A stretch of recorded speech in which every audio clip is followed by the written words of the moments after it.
Hello there and welcome to MarketSquare. My name is Oluwa Pelubi, and I'm happy you joined in tonight. Before us tonight is the report by the Debt Management Office. For the very first time, Nigeria's debt-to-GDP ratio crossed 50% for the very first time. And by now, you know that the Debt Management Office is that government agency responsible for the overseeing and the management of the Nigeria's debt. And that office published the figures for the country's domestic and external debt of the federal government of Nigeria, the 36 states in Nigeria, and the Federal Capital Territory. So far, so good. Now let's discuss. The debt-to-GDP ratio is an important metric in economics. It's used to assess a country's ability to repay its debt. So it's the ratio of a country's government debt compared to its gross domestic product. Now, gross domestic product, by now you know, is the total value of goods and services produced in the country. So what happens is that a low ratio indicates a strong economy that can easily service its debt, while a high ratio suggests a potential difficulty in repaying debt, which could lead to economic problems. Nigeria's total public debt has risen, you see that on the screen now, has risen to 121.67 trillion naira, which is approximately $91.46 billion. And when compared to the GDP, you find out that that ratio has gone beyond 50% for the very first time. If you compare that to the total public debt, which as at December 31st, 2023, stood at 97.34 trillion naira and 229.9 trillion naira, you could tell that it represents a substantial increase of over 24.33 trillion naira within a 3-month period. Now, let's do some more breakdown of this. The domestic debt figure stood at 65.65 trillion naira, while the external debt figure stood at 56.02 trillion naira, which means that there was a 53.96% increase in the public debt, and we're talking about the domestic debt now, owed to domestic creditors. This increase is driven by naira devaluation, and as well as the total debt was reduced in dollar terms by 18.34%. This rise was also attributed to a new borrowing undertaken to partly finance the 2024 budget deficit and the securitization of the portion of the 7.3 trillion ways and means advances at the Central Bank of Nigeria.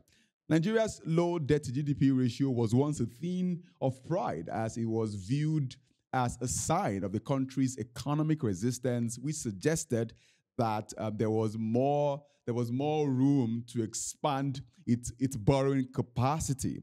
Why we are surprised? Because I just said on the show today that this ratio crossed 50% for the very first time. Now, why we are surprised at this increase, at ratio crossing 50%, some countries already did that significantly. I give you examples. Now, as of 2023, Ghana had a debt-to-GDP ratio of around 84.9%. 84.9%. South Africa had 72.2%, while Kenya had 70.1%, and Egypt had 95.8%. So we're saying we need to stop about the fact that our ratio has crossed 50%, whilst we have other African countries cross that in a long time, significantly. And I mentioned to you that a low debt-to-GDP ratio indicates that the country is growing and that the country has the capacity to pay back its debt. While a high debt-to-GDP ratio indicates that the country is dying, most likely, is dying and may not pay its debt as soon as possible. And I think there are issues in Ghana. Now. Remember, I mentioned that Ghana's ratio is around 84.9%. I think the issues in Ghana now, many economic issues happening, a lot of economic problems happening in the country, in Ghana there, partly because of how much money they have borrowed. So far, so good. The higher the money you borrow, the less the confidence of investors, because the more a country tends to borrow money, the less the confidence of investors in investing in the country, believing that the country cannot stay on its own because it is running on borrowed budget. Even with this higher ratio, Nigeria faces significant challenges in meeting its debt service obligation due to a high debt service to revenue ratio. And revenue is the amount of money that comes in, all right? Total amount of money that comes in. And we still have issues in that particular part of the economy. I'm going to get to that in a moment. Now, Nigeria's capacity to expand its borrowing is increasingly constrained, especially amongst ongoing economic difficulty with the declining oil revenue. Like, you know already that a part of the economy that brings in money the most for Nigeria is the oil, is from the oil side. And we already, I think about, was it the last episode I mentioned that Dangote has issues with respect to matters around marketers. Marketers seem to not be yielding to the call. They are not yielding favorably to Mr. Lingo Dangote's company and refinery, and it's causing issues. And we pretty much have issues in the oil sector at the moment that hopefully should be fixed before the end of this month, for the end of this quarter. So because that is happening, we are not really making as much money as possible, and then we are still borrowing in the other part. Now, the DMO, the Debt Management Office, attributes this increase to a combination of fresh borrowing and a naira devaluation. Remember that this figure projected by the DMO is a figure for the first quarter of the year. Okay, the borrowing is for the first quarter of the year. So they measure the GDP for the first quarter of the year, and also the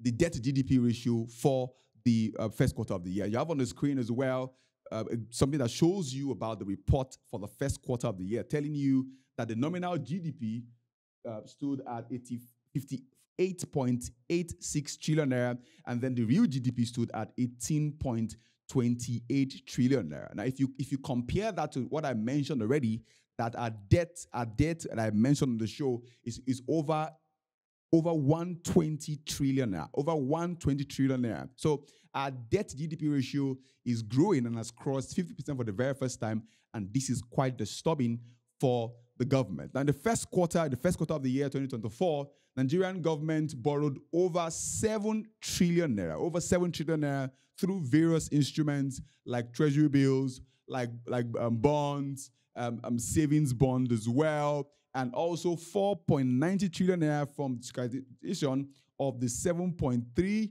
trillion ways and means advances approved by the National Assembly. I think was it in March that I saw a post online by First Bank saying that you can buy the government, you can loan the government money using a particular First Bank app there. So the government in the first quarter of the year borrowed over 7 trillion now, through the treasury bills, bonds, and on other means.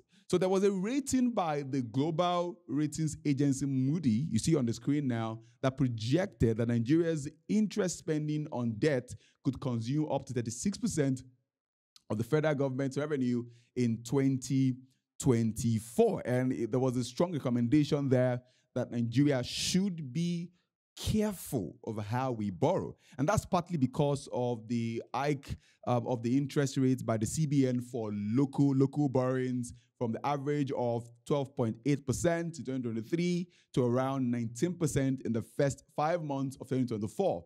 Yesterday or 2 days ago, there was a meeting July 2nd. There was a meeting of manufacturers where Mr. Lingo Dangote addressed the federal government. I think in that meeting was the Vice President of Nigeria, Mr. Shetima. He was there, and Mr. Dangote said to him directly that manufacturers cannot create jobs with an interest rate over 30%. If you go online, you check it out. I think I did that on Morning Brief yesterday. Yeah, Morning Brief yesterday. That manufacturers cannot create jobs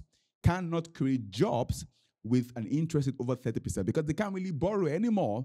And that in a way will make them downsize. They will ensure that one person does the work of 3 persons and pays the person the average of the 3 persons' salary. You get that? Yeah? One person doing the work of 3 persons, and the person is getting the average salary of 3 persons.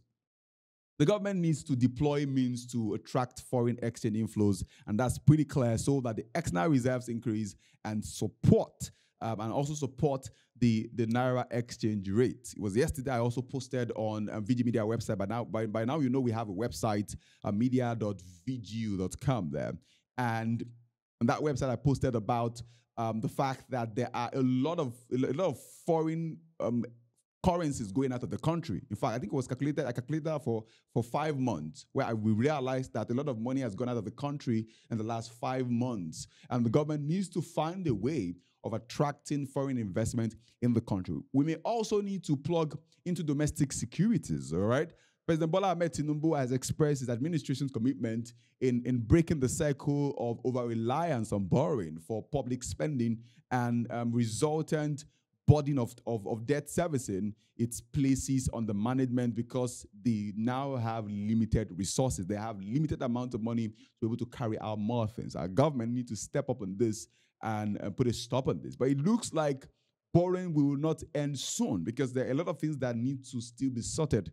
And recently, we just secured a loan from the World Bank of over $2 billion, over $2 billion there from the World Bank. And then I'm also aware that we secured another one again with the World Bank. And in the last 1 year since President Bola Ahmed Tinubu came on board, we've done about we've gotten money from the World Bank over 6 times. Over 6 times in the last 1 year. Our borrowing has to stop. Something has to give. Our borrowing has to stop as soon as possible. It doesn't look like it's going to stop, but we expect that the government utilize the amount borrowed for the purpose for which it was borrowed. Okay, we don't want another debt slavery. We don't want another debt slavery in Nigeria, because as it stands, given the African countries I mentioned before now, with their debt to GDP ratio way above 70%, Ghana seems to be the highest, 84%, I believe. Africa seems to be towing the path of debt slavery, and that is what Nigeria doesn't want to do. We don't want to get to the point where we now have to squeeze our people to get money from them to be able to pay back the debt we have gotten. The government needs to ensure that the money gotten is used for the purpose for which it was gotten, and also to ensure that the government also creates a way of making money, getting more money into the economy, so that we can enhance debt stability. The only way you can sustain debt, the only way you can pay back debt, is if you generate some money with the money you have borrowed, all right? With the money you have borrowed. And this is what Nigeria needs to do at this very point in time. It's time for the...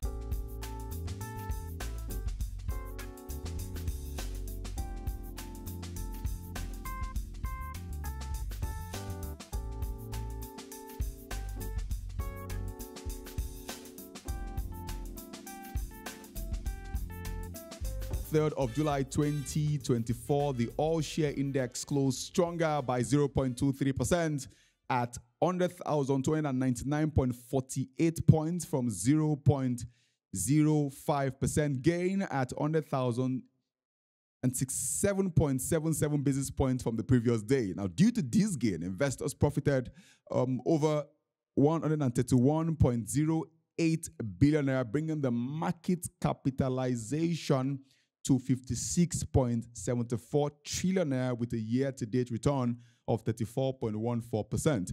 Now, let's do the foreign exchange side. The NatFest rate appreciated by 0.40% from 1,515.63 naira per dollar to 1,509.52 naira per dollar, while the BUD change rate appreciated by 0.20% from 1,500 naira to 1,503 naira per dollar.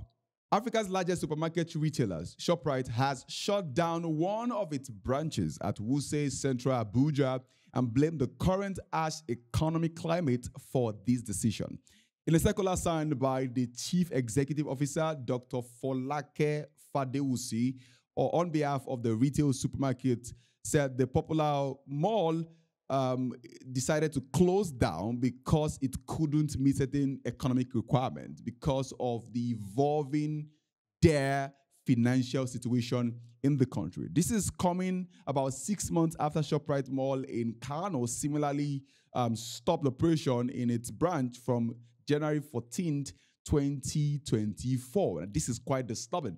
MarketSquare reporter Olaito Babatunde is on the show with me tonight to give some perspective as to what is happening and what the development is at ShopRite. Olaito Babatunde, welcome to the show. Thank you very much for having me here, Pelumi. Yeah, Olaito, another brand closes in the northern part of Nigeria. Another branch of ShopRite closes again in the northern part of Nigeria. Like you heard me say, one branch closed in January in Kano. This branch is closing again in Abuja. Please tell us what factors may have contributed to this shutdown of the ShopRite in Wuse Central, Abuja. I think according to the memo that came out, it was said that it was due to the economic crisis in Nigeria, which means we're in trouble in Nigeria because it is not only ShopRite that is closing down in Nigeria. We have Kusan PLZ, we have Microsoft, we even have the Diego that transferred their shares to Tolaram, their shares in Guinness breweries, and it's just alarming. It means lots and lots of companies are leaving Nigeria, and I think it's time we have to talk about this, because this can only mean there is a problem. Aside economic crisis, I feel they might have other reasons for leaving. When we talk about electricity, we have epileptic electricity here in Nigeria, so it can also be a reason. And also insecurity in the northern part of Nigeria. People are getting killed. Even the people in the northern part, I mean the indigenous, not people that are like from Southwest or something. People from that part of the country are also getting killed by their own people. So I feel it is also alarming.